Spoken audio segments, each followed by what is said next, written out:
Assalamualaikum warahmatullahi wabarakatuh. Hello everyone. We are from group 2 and we will discuss about methods and strategies presented by Brian Zaidan Lufirian, Imro'atul Majidah and Nabila Rosalina. Okay, in this chapter we will discuss about the first ESP methods and principles of communicative methodology, and the second, some attributes of ESP methodology, and the last, the principles of learning. Okay, I'm going to talk about the part 1. It is about ESP methods and principles of communicative methodology. ESP methodology, a communicative one. According to John and Jude Leakey in 1991, ESP requires methodologies that are special or unique. They believe that an English for academic purpose or EAP class taught collaboratively by a language teacher and a subject area lecturer, sheltered and adjunct EAP classes and special English classes for students in the workplace require considerably different approach to those found in general English classes. It means that ESP requires a special and unique approach. It requires a different approach than general English teaching. According to Jordan 1977, of great relevance to ESP methodology is the link of sense of functional syllabus, communicative and learning-centered approaches, and authenticity, relevancy, and appropriateness in language and materials. In general, English teaching approach should work for teaching ESP, and teachers with good experience in teaching general English can successfully transfer it to ESP teaching situations. While a communicative approach can be effective, the situation for general English and ESP requires an effective eclectic approach rather than adherence to specific teaching methods.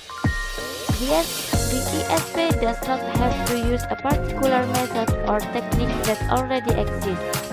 If the requirements do not lead to it, however, it is observed that the communicative methodology has this eclectic nature.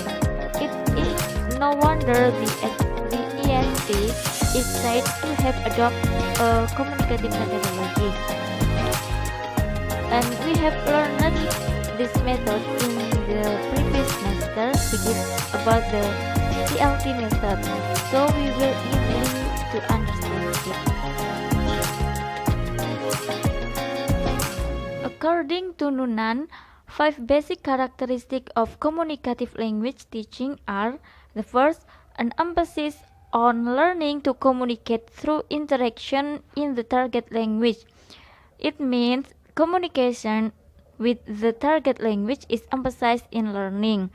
The second, the introduction of authentic text into the learning situation. It means use authentic text in learning.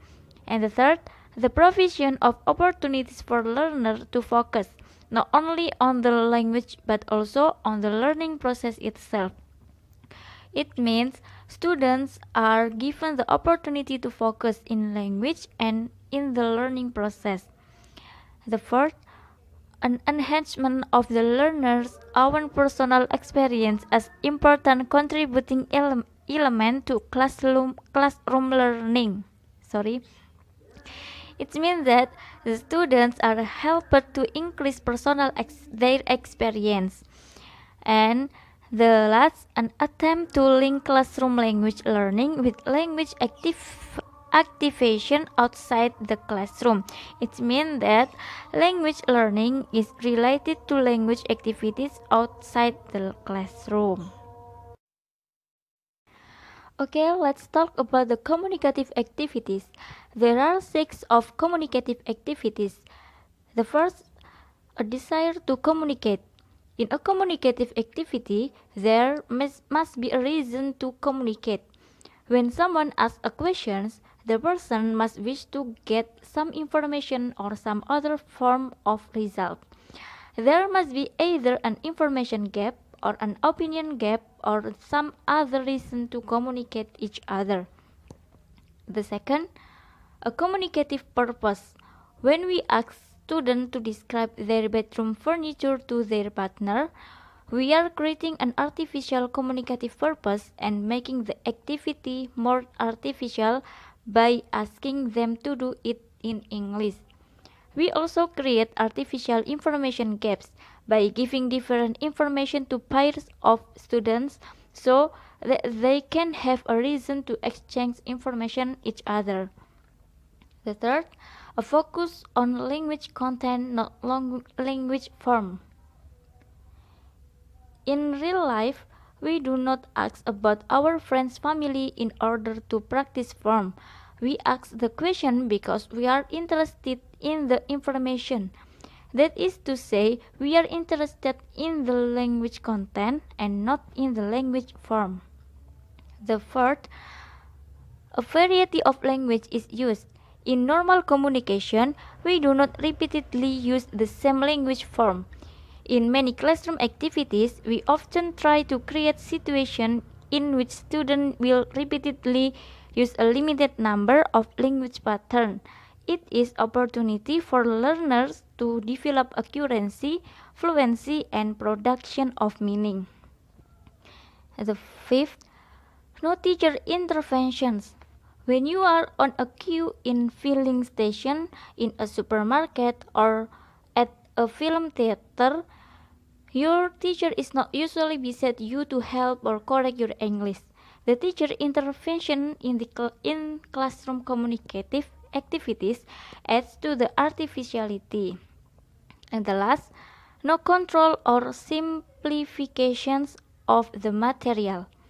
In the classroom, we often use graded or simplified materials as prompts for communicative activities. This will not be available in the real world.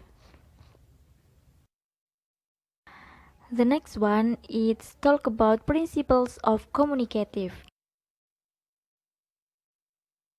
According to Morrow, there are 11 principles of communicative. First, know what you are doing. Each lesson should end with students doing something that they could not do before, and that something is communicatively useful. The second, the whole is more than the sum of the parts. Each communicative method must operate with a range of language above the sentence level and must also operate with real language in real situations. The aim is to replicate as far as possible the communication process, which includes: third, information gap. The concept of the information gap appears to be one of the most fundamental across the entire field of communicative teaching. To the information gap process, according to Hutchinson and Waters, 1987, they talk to add media, reasoning, memory, jigsaw, opinion, and certainty as other types of gaps. And the fourth, choice is another important characteristic of communication. This means that participants have choice, both in terms of what they will say and how they will say it. The fifth, to learn it, do it. Also, the teacher can help, advise, and teach. Only the learners can learn. They must become involved in the activities and learn by doing. The sixth, mistakes are not always mistakes. With the aim of developing student communicative skill, it may be necessary to be tolerant of the mistakes that students make, indicating that they are in the process of developing their communicative skill.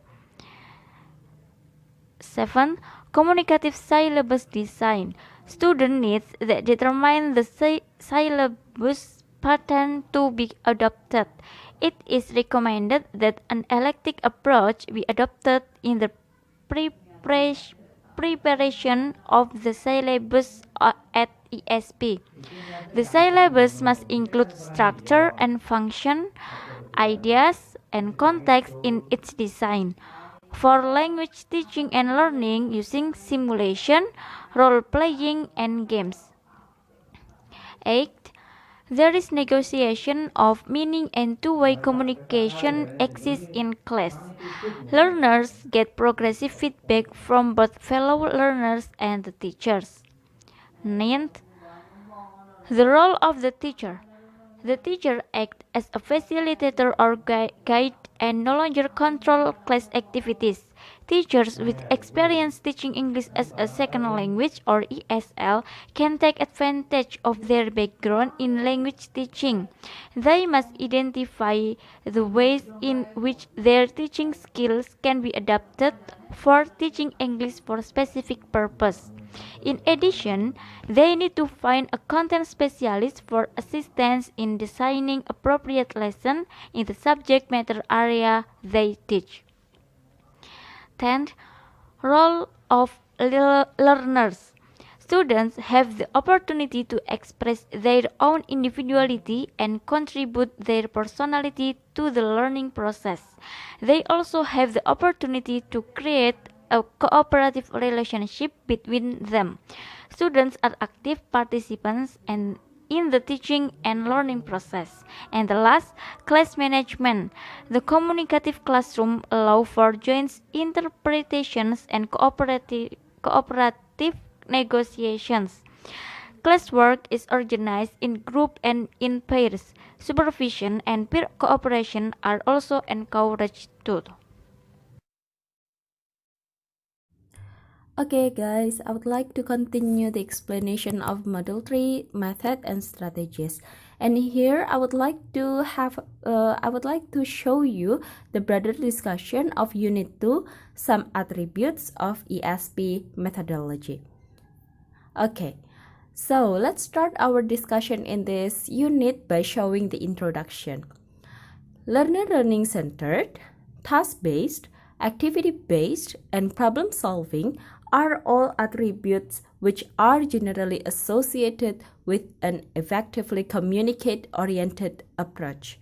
And as may be deduced from the recent literature on ESP, this orientation is characteristic of special purpose language teaching in general and ESP in particular. But what is the attributes of ESP actually? Attributes of ESP, it means that the activities that be done in ESP. So for example, task-based, activity-based, problem-solving, and so on and so forth. Okay. Now, let's have a deal with problem-solving. What is problem-solving actually?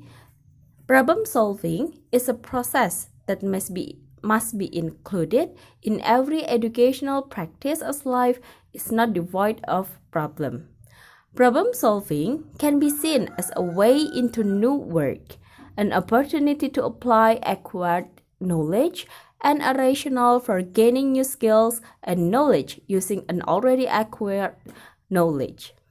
A learner may not always solve all problems presented by the teacher, but different strategies may be tried at achieving success. Okay guys, in the classroom, there were maybe a lot of problems that must be faced by the teacher and the students. So what the students and teacher need is solve the problem. If they can successfully solve the problem, this process, these attributes of ESP can be done. Okay. What learners do need is knowledge of strategies and processes which can be used to try and solve problems. This is why we say that ESP is centered and process-oriented. Some of problem-solving activities include teaching learners how to get started, sorting of data, seeking patterns, linking to what you know, trying out theories, testing theories, and etc. Listen, a good teacher should first of all do whole class problem solving to demonstrate the thinking processes the pupils need to use. Problem solving requires learners to bring to fore their prior knowledge and generic strategies for what to do next. A problem could be used to introduce a topic and get pupils' interest in what you want them to do. Okay, now let's talk about kind of problem. First of all, problems that have a single step and one solution. Such for example, what two colors do you combine to create an orange? This kind of problem needs some step and a solution, okay? Because what two colors do you combine to create an orange? The answer, the student is need to make some instruction or make some solution to answer this question, okay? And then problem that have many steps and solutions. And then open-ended problems, also known as investigation. They offer opportunities for learners to make decisions and pose questions, decide in line of action to pursue. Okay. After problem solving, the student and teacher must continue to task-based activity. In communicative approach, the classroom activities are task-based. Learners are continuously presented with problems to solve using the target of language. For instance, learners could be asked to reorder jumbled letters or words, to listen to a speaker and report all the main points mentioned, to underline or list out all the nouns, verbs, and etc. in a passage. Arranging the program around tasks such as information and opinion gap activities. It is hoped that the learner will perceive the language subconsciously, whilst consciously concentrating on solving the meaning behind the task. A task-based approach assumes that speaking a language is a skill best perfected through practice and interaction, and uses tasks and activities to encourage learners to use the language communicatively in order to achieve a purpose. Tasks must be relevant to a real-world language need of the students. What does these activities mean? After problem solving, the students and the teacher must do these activities, that is task-based activities. It means that this is activities that the students must practice in their knowledge. The students must answer the question. The students must finish their work. Okay? Tasks must be relevant to real-world language needs of the students. According to Alice 2000, for interactive tasks to be successful, it should contain elements that are new or unfamiliar to the participants. Require learners to exchange information with their partners or group members. Have a specific outcome. Involve details. Center on a problem, especially an ethical one, such as deciding in a small group who should take the last part in a lifeboat, a nuclear physics or a pregnant woman, and involve the use of naturally occurring conversation and narrative discourse. Teachers using task-based syllabus are expected to use problem-solving tasks to provide learners with opportunities to share ideas, building consensus, and explain decisions about real-life issues important to them. So in task-based activities, the teacher must give some task to the students in this criteria. The teacher must decide that the task is appropriate to the students, because if the student cannot done the task correctly or does the task well, it means that the task is inappropriate with the students. Okay, now let's going to the collaborative or integrated teaching and learning. What does it mean? It means that teaching same students at the same time for instructional purposes in a particular subject or combination of subjects. The difference between of two, if any, may be that collaborative teaching places more focus on shared power than team teaching. Okay. In collaborative or integrated teaching and learning, be careful, because ESP teaching should be carried on by the collaboration of an EFL teacher with a content teacher. They can carry out ESP teaching scaffolding each other. The former provides the latter with methodology of language teaching, while latter makes the content meaningful, helping the EFL teacher learn content knowledge. What does it mean?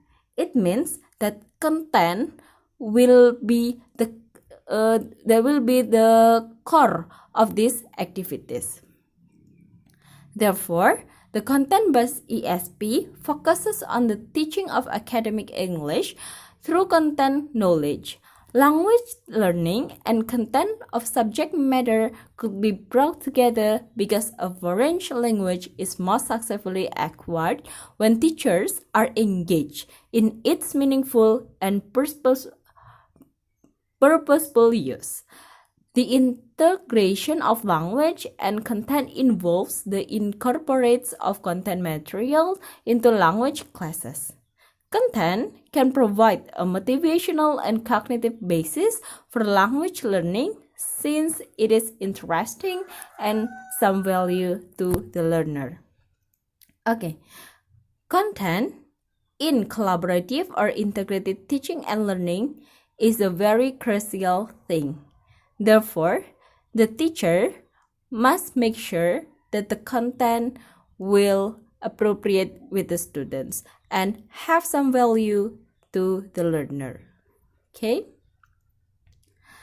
This could be done by seeking the support of head of content department. How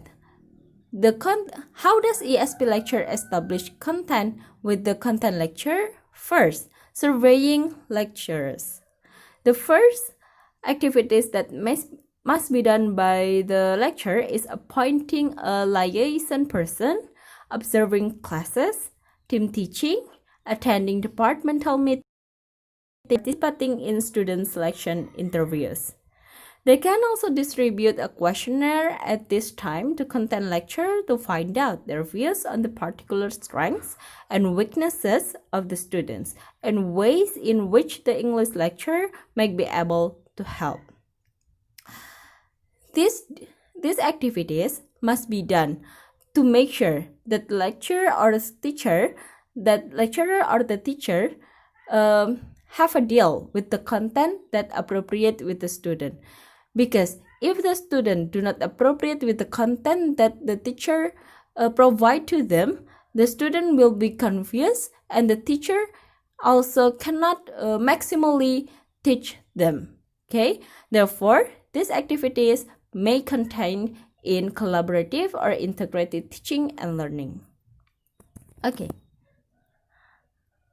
Here are the advantages of collaborative teaching.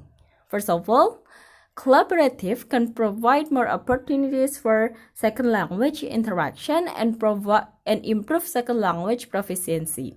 It can also help students draw on their first language while developing second language skill. It can also include opportunities for the integration of language and content learning. Content-based collaborative and interactive ESP teaching, therefore, helps both the teacher and students scaffold each other. But in ESP, there were also some problems. First of all, collaborative teaching, while rewarding, does have its challenges. Second of all, it requires a great deal of time and effort from teachers. And then, it can become inefficient due to differing personalities, different cultures, different teaching style, difficult for ESP lecturer to establish contact. There may be unwillingness on the part of some departments to collaborate, thereby making it difficult for the ESP lecturer to establish contact. ESP lecturer may face the frustrating issue of allocation of hours and formal scheduling of the English language classes. This is because the departmental priorities over the logic and scheduling English classes to coincidence with immediate needs. One of the hardest tasks of the ESP lecturer is dealing with a lack of formal schedule coordination. This is stated by Brennan and Van Nersen, 1995. Bailey, Dale, and Squire, 1992, suggests teachers should focus on goals rather than personalities to minimize power struggles. Recognizing one another's contribution and setting aside time for planning on a regular basis are two important factors related to the success of collaborative teaching. Collaborative teaching may be more useful for interactive courses and require dialogues and discussion than for courses that are receptive and discrete skill based. So guys, in this slide, I have already explained about the problem of collaborative teaching, but I also have explained the solution to solve this problem also in this slide. Okay, now we are in the last slides. That it will be some conclusion and summary. The conclusion of my slides is the aim of ESP is to help learners achieve communicative competence in the target situation. In doing this, language and content area learners construct their own knowledge on the basis of interaction with their environment. For the summary, ESP program are content-based, task-based, interactive program which provide cooperative learning. In this unit, it has been established that cooperative learning or CL is the most widely used approach to ESP teaching. It is potentially beneficial for second language learners in a number of ways, especially when performed through content. Okay, finish for my explanation in Unit 2, and next we will please listen to the next explanation in Unit 3 in this module by Brian. Thank you. Assalamualaikum warahmatullahi wabarakatuh. My name is Brian. I want to presentation about principle of learning. Okay. The first is, what is principle of learning? According to Phillips, 1981, language for specific purpose, or SP, course must set the student various tasks, and that these tasks must reflect the intellectual characteristic of the learner's special purpose, or must be integrated if possible and not be defined into minutes, discrete elements. And this notion leads to this adoption of four principles of learning. According to Phillips, the first is reality control. Control of the difficulty of the task demand of the LSP student is extended by means of the process of simplification, appropriate to the field of activity consequting his or her special purpose. The next is non-triviality. It means The learning tasks required to the student must be provided by the student as meaningfully granted by his of her special purpose. And the next is authenticity. It means the language that our student requires through flowing LSP course must be the language naturally generated by his or her special purpose. And the last one is tolerance of error.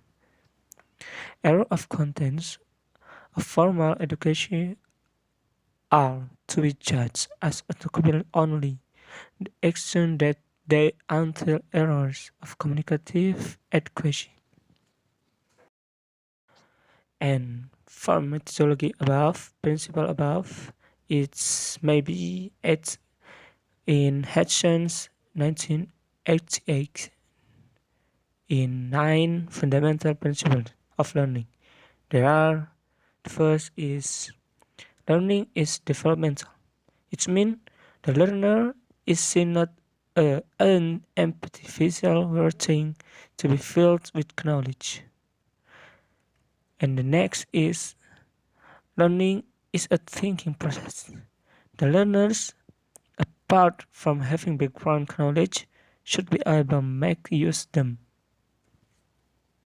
And the third is learning is an activity process. It means the learner is seen not a passive receiver of information, but as active participant in the learning process. Fourth is learning involves making decisions. Since learning is active development process, it follows that is activity thinking process.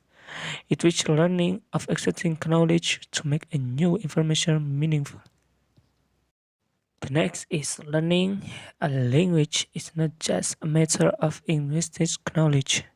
It means the second language learner brings to the classroom complex math, computer, and factual knowledge. And the next second language learner are already communicatory competence. It means the second language learner already know that language serves different purpose, that it takes difference from in the different situation, that some words are appropriate in some situation but are not in others. And seven, learning is an emotional experience. It means the learners are thinking beings who also have a feelings apart from enjoying the learner's cognitive capacities. Their active qualities should also be harnessed. In 8, learning is not systematic. A good syllabus will acknowledge that setting out knowledge in a systematic way will in no way produce systematic learning. The learners must create their own internal system. Learner will learn only when they are ready to do so. And the last is learning needs should be considered at every stage of the learning process. It means learning needs should be built into a whole course design process from needs analysis to the actual lesson. It's not should be measured as designing material according to the view about language and gravity and methodology on in for them. And the next is MB from Hudson and Withers. Its SP methodology should be profit or tax practice. It should improve motivation and create extend the supporting learning. Because what? Because learning is developmental. There should be evaluation and reflection and in the end of the course to determine if the learner could communicate in the largest language. And ESP teachers should be also be involved in the team teaching with a subject specialist who act as informant on what goes on the subject disciplines. Language for specific purpose must set the learners which must reflect the characteristics of the learner's special purpose. It must be integrated real, seen as important by the learners, authentic by the show tolerance to errors. Okay, the last is conclusion. The concern of ESP teacher and learner is not language use but with language learning.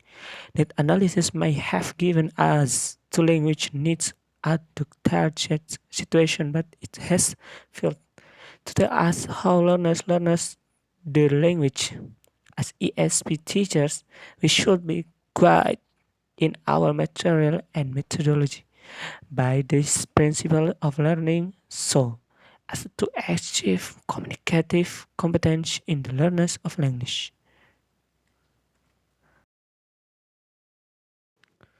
Okay, that's all.